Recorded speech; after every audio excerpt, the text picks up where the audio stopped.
ആറ്റുകാലിൽ വാണിടുന്നൊരംബികേ നമോസ്തുതേ. ആത്മനൊമ്പരങ്ങൾ മാറ്റും അംബികേ നമോസ്തുതേ.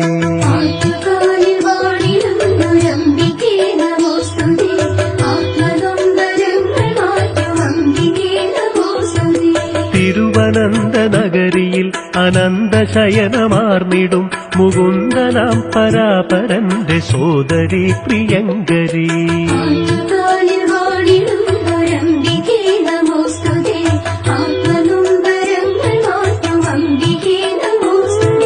കഥനഭാരമേന്തി ഇവിടെ എത്തിടും ജനങ്ങളിൽ കരുണ തൻ കടാക്ഷമാല ചാർത്തിയാലും അംബികേ.